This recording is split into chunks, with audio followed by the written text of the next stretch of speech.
Estás viendo Canal América, televisión dominicana para el mundo.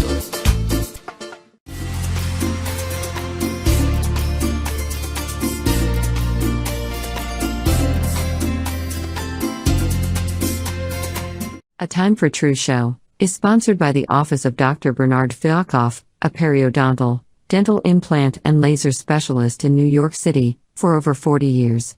Dr. Fialkoff was honored by the International College of Dentists and Pierre Fauchard, and received the Presidential Lifetime Humanitarian Honor from the White House. Call us at 718-229-3838. Sometimes life can be so damn hard. You don't know where to go. Everything keeps falling apart. Yeah. You try to do your best, but only God knows that you've given everything you've got, but the world takes you down. You just keep moving on.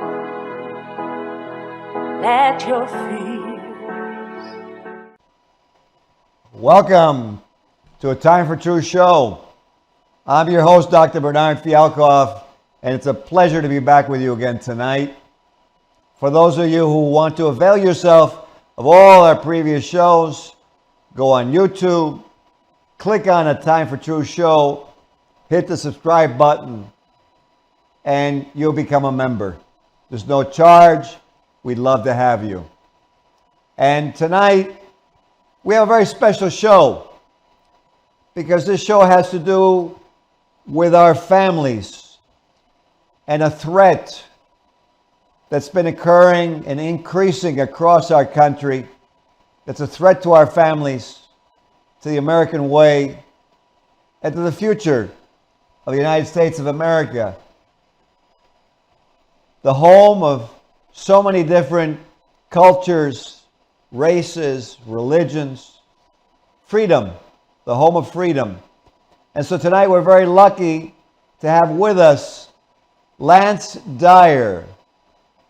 And Buddha, if you will, let's put up his pictures on the screen and introduce Mr. Dyer, who founded the Dakota Dyer Foundation in Alabama to educate parents, teens, young adults, law enforcement, medical personnel, community and opinion leaders regarding the danger and death caused from illicit drugs. Mr. Dyer suffered the devastating loss of a 14-year-old son, and there you see him, Dakota Dyer, on March 10th, 2012, from a one-time try of a synthetic drug. The synthetic drug had been attractively packaged to appeal to young adults and had been routinely displayed and sold with regular merchandise at a local Quick Mart. Lance routinely addresses educational opportunities in his home states of Alabama and Georgia, and has personally spoken to over 381,000 young people at schools and colleges, and in addition has addressed numerous youth groups at all ages, at churches, youth groups, specialized rehab and court system training programs, social betterment groups, and community events and forums.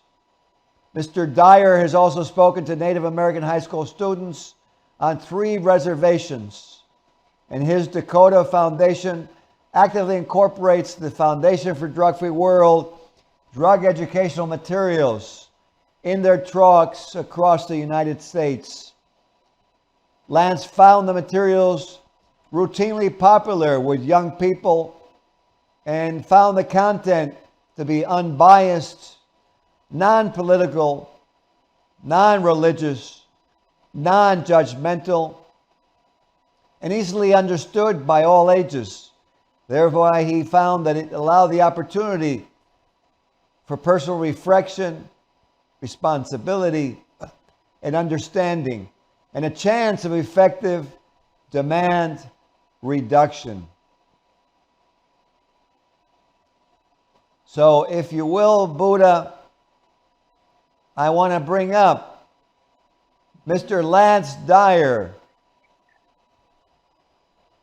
Welcome to the show. Good evening, Doc. How are you doing this evening? I'm doing very well, and you? I'm doing great. It's a pleasure to be here. I understand we have some people of Latin descent that listen to your show, so I'm going to try to do something I normally don't do. Buenas noches, mis nombre es Lance Dyer. I hope I said that right. You did that fantastic. Not bad. So, welcome to the show. And I wanted to ask you, did you always feel that, life was going to be a little different than what occurred? Oh yeah, without question. Life was going to be 180 degrees different than the way it turned out. I would have never in a million years thought I would have lost my son, that we would have lost him at such an early age. He was well over 6 foot, starting defensive end on our football team. He was, AB student, more girlfriends than his mama and grandmama was comfortable with. And we knew we had someone special that was going to make his mark on the world. I never in a million years suspected this is how his mark would have been made.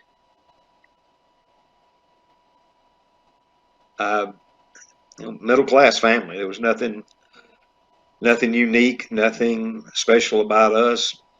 Me and his mother got up. We went to work every day. He went to school. We enjoyed watching football games and just a normal family. Right. And on March 10th, 2012, a synthetic cannabinoid, spice, K2, whatever name you want to tag to it, kicked the front door of my house in, came in my home. He made a 14-year-old decision, and it cost him his life. And from that day on, my life, my family's life, his friends, it took a 180-degree turn that none of us ever expected. I can imagine.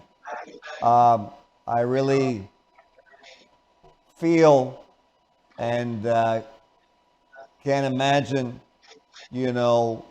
going through that horrific experience. And part I know what you and I spoke about is to give you the opportunity to educate and enlighten the parents watching this show on what you feel that they need to realize. Maybe some normal routines that they go through with their families that should change. So I wanted to give you the opportunity is to actually now, what would you like to relay to those parents watching this program? First and foremost, be a parent. Don't be their friend. Don't be the person that, they've got to find themselves or they're trying to seek their identities. You can't be that person, not in this day and age. There is a multi-billion-dollar a year industry in the drug trade out there that would love nothing better than to make your child a customer. You have to be a parent. If a child comes at you and says, "Oh, I'm lost," you ain't lost. I can tell you exactly where you are. Well, I don't know who I am yet. Well, that's fine. If you've got a driver's license, look at it. It'll tell you who you are. The parents have to parent. And it doesn't mean being their buddy, being their friend. You have got to set your ground rules. You have got to set what is acceptable behavior. And you have to present that. because young people today they're searching, they're looking for something to explain what they need to be doing. I mean, I hate to say this, you look at our college campuses right now, you have young people wanting to believe or wanting to act out on what someone is telling them is important. I'm hard pressed to believe they look at it and say they form their own opinion. They're listening to what others do. Basically, peer pressure. It's the same way with drugs. As a parent, you have to search rooms.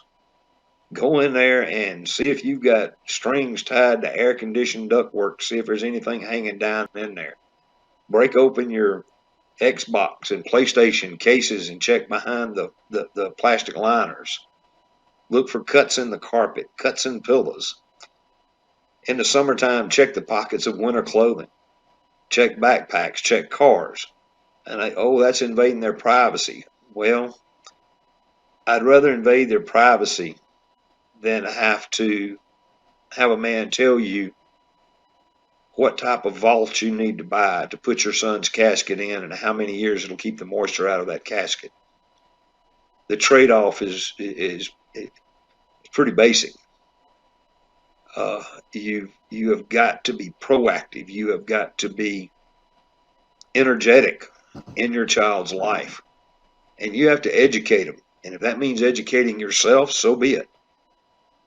March 9th, I knew nothing about synthetic drugs in 2012. Never even heard of them. And we had all the talks with Dakota. The alcohol, don't do drugs, be respectful of women, don't cheat at school. We had all of these talks. But when it comes to something being sold at a convenience store over a counter, we never thought about that. We didn't know about it. It was legal at the time, and I just never had that conversation because I was unaware. And he made a decision, and it cost him. And parents, they need to be proactive. They need to educate themselves of what their children are facing out there. Whether it's the vapes that's laced with synthetics, whether it's synthetic opioids, synthetic cathinones, or synthetic cannabinoids. They need to know about the edibles that are out there. That's, you got the Delta 8, Delta 9, Delta 10s, and what's the difference in them? Which ones are addictive? Why would your child even be using that? The one we just found 6-8 months ago at a school, the ladies of the 80s, 70s, and 80s and 90s remember the roll-on lip gloss. It had the little white ball at the end of it, and every girl had it. Well, nowadays the girls are buying them online, and it's laced with a morphine derivative. Something that any mother or any teacher looking at a purse or see it would not think twice about it. Right. The manufacturers and distributors of illegal narcotics they're very entrepreneurial. They're very creative. They make an admission to disguise what they're selling. And parents will have to become aware of that. They can't rely on the government. They can't rely on everybody else to educate their child. They are going to have to do it. That's the reason I like the drug-free world material so much. It's very easy to understand. The kids are receptive to it, and they keep it. They share it. Parents are going to have to go ahead. I wholeheartedly agree with you, and I can tell you that when I grew up, my parents were all over me, especially my father was more busy working, but my mother, and she was all over me constantly. And so I wholeheartedly agree with you. I think that as parents in this world, somehow it's going to be friends instead of protecting them and sometimes disciplining them. I know I got disciplined when I was a teenager in high school, and my friends and I would get in trouble, and we did the normal things. And so I wholeheartedly agree with you. What changes, Lance, do you think need to occur in our school systems, in our communities? We have all this legalization going on across the country, and it seems like so much is available to kids now without restriction. What do you think needs to happen now in terms of our communities, in terms of our educational system? Tell us a little bit about your feelings on that. When it comes to our educational system, we have to educate. We have to sit down with the proper material and explain it to young people at an early age now in ways that they understand it. We have to make it real to them. We have to show them the adverse effects. We have to show them what addiction is. We have to show them that, death comes from this. This is not an Xbox game where you can respawn and get an extra life. We have got to quit having single parents that are married to the government, that thinks the government should provide everything, including education or discipline or schooling when it comes to drug awareness. The family unit is going to have to do that. To make those changes, now you had mentioned things being legislated in, made legal. We have to fight back, and one person can, but it takes a unit. It takes people to fight back through our legislators. Right. We're fighting people that are well prepared. They hire, expensive lobbyists. They have a drug war budget that they use, and I've seen that firsthand. I have seen them buy and sell legislators, members of Congress, all the way down to city council members to get their thing, whatever it is they're looking to get legalized, they'll do it. Marijuana, there's a lot of pros and cons of people out there talking about the legalization of marijuana. The sad part I see is they're using the studies done back in the 70s and 80s to justify the legalization of marijuana. But now marijuana has been spliced at the genome level so much the toxicity, the strength of THC has so greatly increased that the addiction and side effects are so much worse than what they saw back in the 70s and 80s, yet they want to use that study as the justification. Kratom is another one, new one on the market. You have a group, the American Kratom Association, that goes around trying to have kratom legalized, and we have fought that tooth and nail. I think we've been successful in 7 states, countless counties, cities.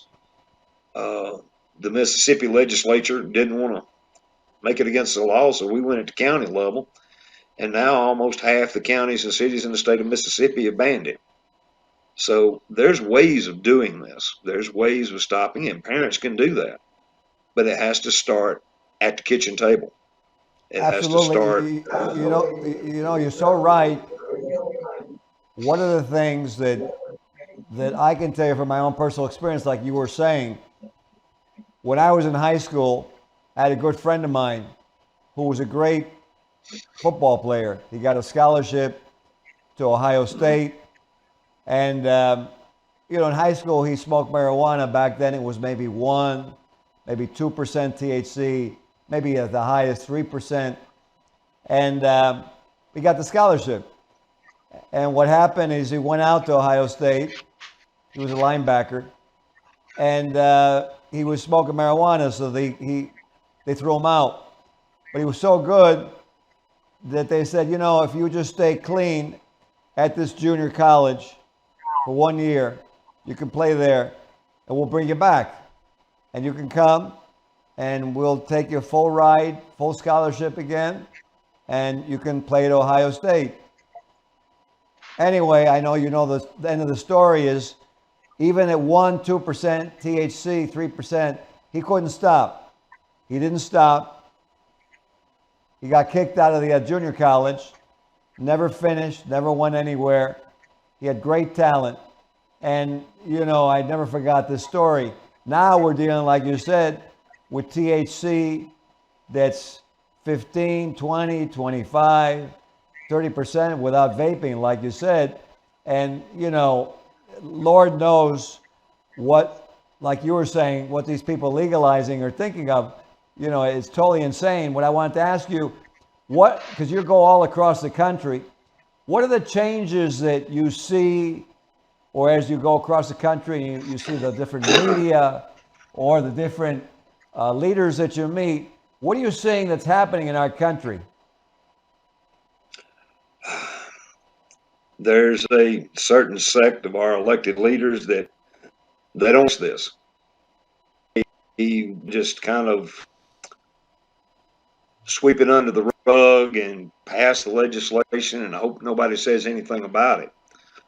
When they're confronted with it and they're confronted with the facts, they do take a step back. They look at it. We can get things held up in committees, stuff like that. But there's a lot. Colorado is a prime example. Something that happened today. Colorado was the poster child for the legalization of marijuana. Right. The pro-marijuana community, the lobbyists came out and said, you legalize marijuana, organized crime, and the other drugs, they'll go away. We can defeat the drug problem by legalizing marijuana. Well, right now, Colorado's listed the second most fentanyl-infected state in this country. Wow. 5.1 million units of fentanyl was seized in Colorado. If the legalization of marijuana was so great, why we got so much fentanyl in Colorado? It was the same way with synthetic drugs. Marijuana had been legalized.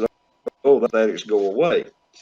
The first drug death that they had after they legalized marijuana was from a card-carrying medicinal marijuana individual that was using synthetics.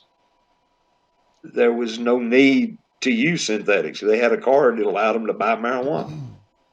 But you've seen it get legal. You've seen the price triple from the street value.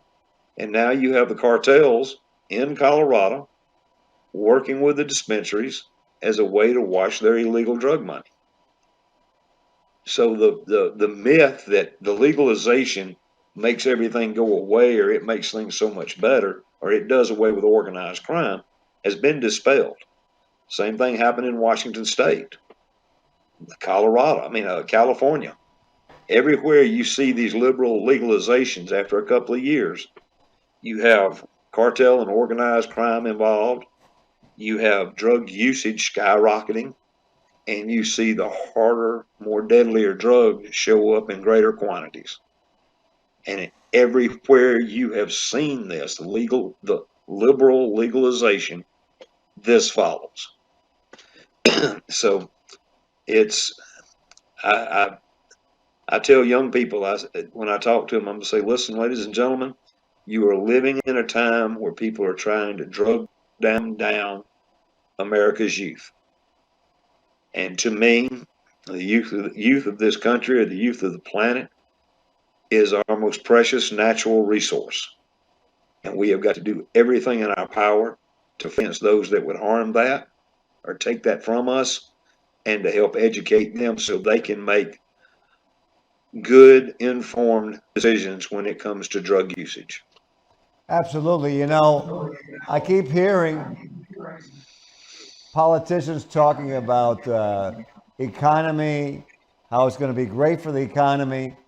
And I say to myself, what is great for the economy when kids are getting addicted, when they're vaping and getting popcorn lung? And I had one of my friends here on Long Island, who's an attorney, call me up one morning, and he said to me, one of my friend's 14-year-old daughters is in intensive care, and all she did was vape the flavoring. and he and I had spoken about this, and you're so right that what's going on, what kind of economy, what wealth are they talking about when we're actually poisoning, addicting, and drugs associated with violence? It seems like to me total insanity. I know that you lecture a lot to groups, so I know one of the things that the viewers watching would want to know from you is, how do you go about reaching that young person or those youth that you speak to? How do you approach them so that you actually get across to them? I don't sugarcoat it. I'm very much in their face with the facts. The day I lost Dakota, and when I came out of that ICU room, I told my daddy to get the family together, that I could only tell this story one time. I never knew how many times I would tell that story afterwards. But I tell them how my son passed. I tell them how his girlfriend couldn't get there. She was 20 minutes away when he passed. How his friends were his pallbearers at 14 and 15. How so many things that transpired those few days, and how it affected those young people, how it affected me and his mother. Tonight, 8 years ago, would have been the night he would have graduated high school. I call it my empty spaces, spaces he should be in or had been in, but he's not. I'm very much in those young people's faces. I don't want to sugarcoat it.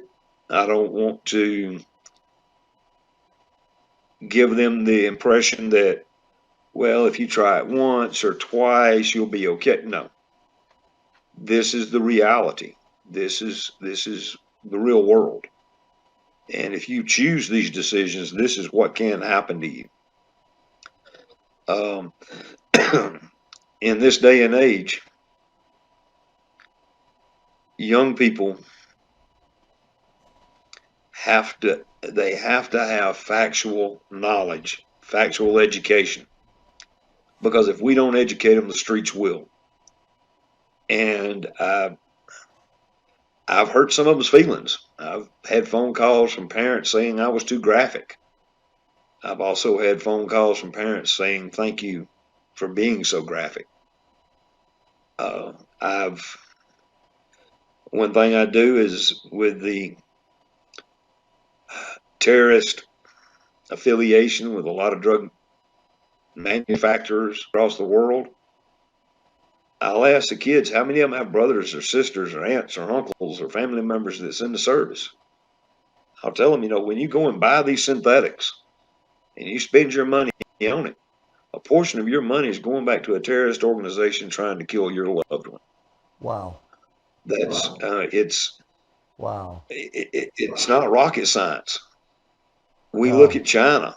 Wow. The majority of the synthetics and the fentanyl and all the drugs that you see now, they're coming out of China, and they have been for 12 years. You know, Lance, I got to tell you, you opened up a lot of eyes and ears to what's going on. Unfortunately, like every time when something is very good and very interesting, the time has flown on this show.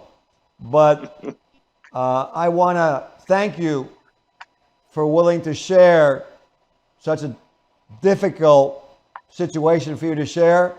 And, I want to thank you for all the viewers watching this. I know that they've all gotten a lot of it. I know I have also. And for those of you watching, let's take heed of what Dyer has communicated. Let's be strong parents. Let's be strong community leaders. Let's go away from some of this laissez-faire, just anything goes mentality. Let's save our families. Let's save our communities. Let's save the United States of America. Thank you, Mr. Dyer. Thank you. And thank you for watching. We'll see you on the next episode of A Time for Truth show. This show was sponsored by A Time for Truth Foundation Incorporated as a community service. Sometimes life can be so damn hard. You don't know where to go. Everything keeps falling apart. Yeah.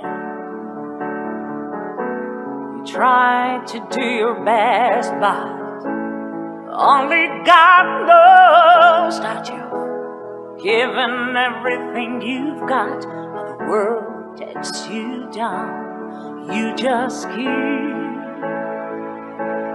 moving on. Let your feet